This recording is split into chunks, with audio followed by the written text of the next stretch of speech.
Hi mga kabusing, so kumusta? Welcome back again to my channel mga kabusing. So for today's video, 16 feet naman mga kabusing yung ano natin, i-topic mga kabusing. Sold na niya siya mga kabusing. So gusto ko lang ipakita sa inyo kasi ma-pull out ngayong araw para makita nyo yun naman yung mga finished product namin mga kabusing ha, before pull out.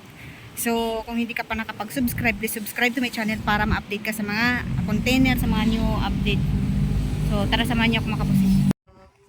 Continue tayo sa ano natin mga kabusing. So itong unit mga kabusing is nakita nyo yung stick niya sa likod.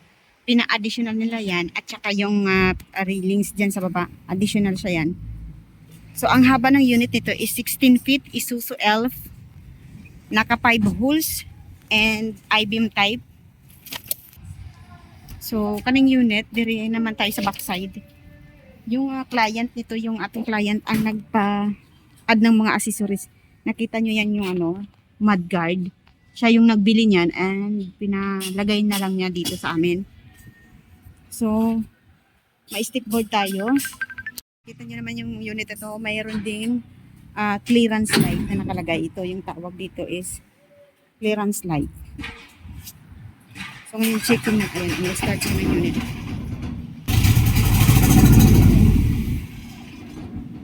Pull out na siya mga kabusing. Wait sa usa, dali lang. Makita ko muna yung sa sulod. So ito yung sa ano natin sa loob. So complete upholstery na. And then oh my gosh, with aircon, ang lamig ng aircon. Nandun yung jack, ayan yung tools. Kompleto yan. Ayan yung mga tools niya. And then may free diesel pa niya mga kabusing. Are. Ganda dito mga kabusing kasi ready to ano na to siya. May complete papers na mga kabusing. So ayan yung flooring niya, ayan. So ang tawag dito sa body type niya is stick body mga kabusing. Include na yan siya, naka-include na yan, naka-indicate na yan sa iyang registration. Ang ganda. So ngayon na ma-pull out sila. Ngayon yung unit. Okay na daw? Mga kabusing, puntahan naman natin mga kabusing ang panibagong container. Pang ano na to, pang 7 na container mga kabusing. Okay. Hindi pa nga na assemble yung yung pang 6 at saka pang 5 container. Meron na naman tayong container. Tara, samahan niyo ako. So ito yung pang pang 7 container at actually itong container na to, ang naka-load dyan is mga multi-cab.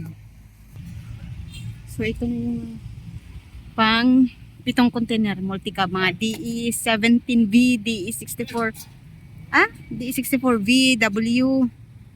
So, ayan niya yung container number, update natin yung container number 6 and 5. Na-symbol na nila, so, nag-start na sila mag-convert. Ayan, yan. Yan, ganyan ka-busy dito. Start ng pang 7 container. Wow. So, multi-cab naman tayo. Ay, grabe. So, tapos na mag-unload mga kabusing. Ang oras ngayon ay 8 na mga kabusing.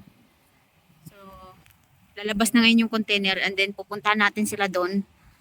Kasi tapos na lahat na unload. So, para makita natin lahat ng mga multi-cabs. So, pagawas na siya mga kabusing. Ganyan kahirap lumabas. So, ganito na yung itsura ngayon. Tapos na yung pang 7 container mga kabusing. So, ito na ngayon yung itsura dito. Ang dami. So, maunagid na siya. Yan. So, ngayon gagawin nila, lalagyan nila ng mga yung medium daw. Anong tawag nito? Yung ganyan parang trapal. So, lalagyan nila ng trapal. Oh, mauna ni siya. So, hanggang dito lang muna mga kabusing. Thank you for watching. Please subscribe to my channel and paki-like na rin yung video kung nagustuhan nyo yung video na ito mga kabusing. Thank you for watching and see you in my next video.